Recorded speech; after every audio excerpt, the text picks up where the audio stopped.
আসন্ন নির্বাচনকে ঘিরে প্রচারণায় ব্যস্ত সময় পার করছেন প্রার্থীরা। শনিবার রাজধানীর বিভিন্ন এলাকা নির্বাচনী প্রচারণায় ছিল সরগরম।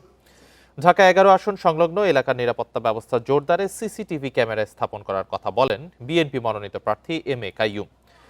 শনিবার ভাটারার সোলমাইদে নির্বাচনী গণসংযোগে এ কথা বলেন তিনি। একই সাথে ঢাকায় বসবাসকারী ব্রাহ্মণবাড়িয়ার বাঞ্ছারামপুরের মানুষের উদ্যোগে নির্বাচনী আলোচনা সভারও আয়োজন করা হয়। সেখানে তিনি আরো বলেন, নির্বাচিত হলে এলাকার সংস্কারে সব ধরনের পদক্ষেপ নেওয়া হবে। চাঁদাবাজি, মাদক ব্যবসা বন্ধেও পদক্ষেপ নেবেন তিনি।